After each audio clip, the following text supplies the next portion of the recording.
Në studio Zotria Shari, sot është një seancë sigurisht ndoshta më e rëndësishmja duke qenë se do të thonë fjalët e tyre edhe vetë katërshja dhe do të mbyllet ky proces, pastaj pritet edhe vendimi i gjykatës. Çfarë pret realisht nga kjo seancë sot dhe çfarë pritet edhe nga fjalimi 20 minutësh që do ta bëj secili nga katërshja? Po ne si përfaqësues të organizatave të dala nga lufta e ushtrisë shqiptare të Kosovës, e presim me shqetësim, por du sot të ndaj prokurorin nga gjykata, nga trupi gjykues, dhe mendoj se kemi edhe një shpresojmë se gjithat çka e kemi përcjell që nga themelimi i kësaj gjykate, që nga fillet e këtij procesi, i kemi pa tendencat dhe çdo ditë është faktu qëndrimi jonë, që ne e kemi kvalifikuar dhe e kemi cilësuar me të drejtë si një gjykatë e njanshme politike, dhe kështu ka dalë dhe mendoj se këtu është dashur të punohet më shumë, sidomos nga institucionet, kur kihet parasysh se si është krijuar kjo gjykatë, si për shembull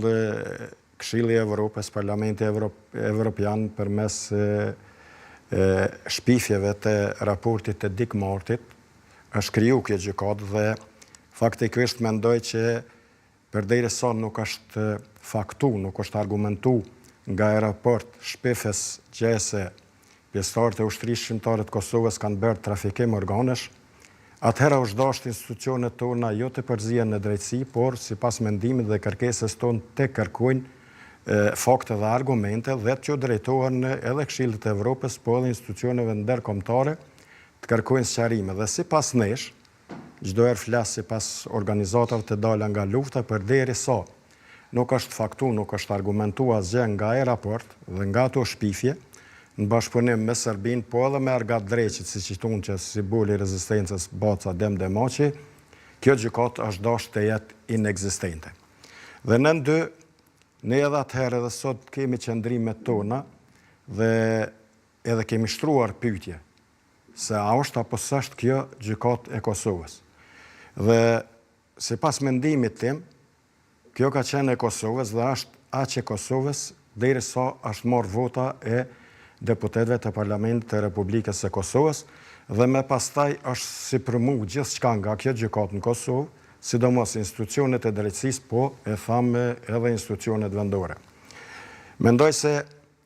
ata të cilët kanë pas obligim, në këtë rast institucionet e Republikës së Kosovës,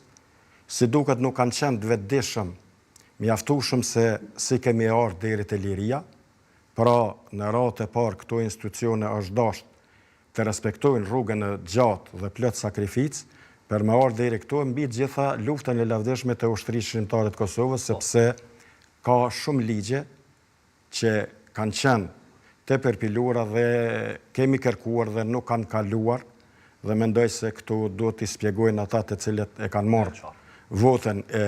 qytetarit dhe e kanë keqpërdoruar në parlamentin, në institucionin më të lartë të Republikës së Kosovës, sa duke mos i nxjerrë ligjet për 3 shkronjat, në radhë ligjin për luftën e ushtrisë shqiptare të Kosovës, dhe mendoj se këto institucione është dashur në forma ligjore të mbrojnë, që japin vendin meritor, po edhe kur preket atëherë në këtë vlerë kulmore, pra në luftën e lavdishme të ushtrisë shqiptare të Kosovës, është dashur të reagohet me arsye dhe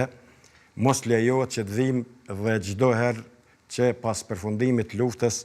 edhe sot dhe 26 vite, pra lufta jonë e drejtë e popullit dhe kombit është bërë si laboratori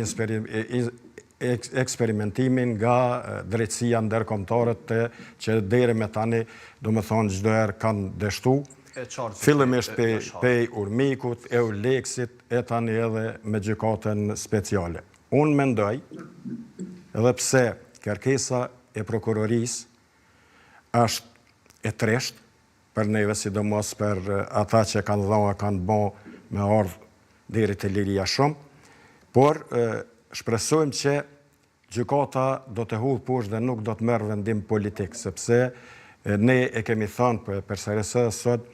45 vite për secilin kërkesë e prokurorisë. Kemi dyshimet tona se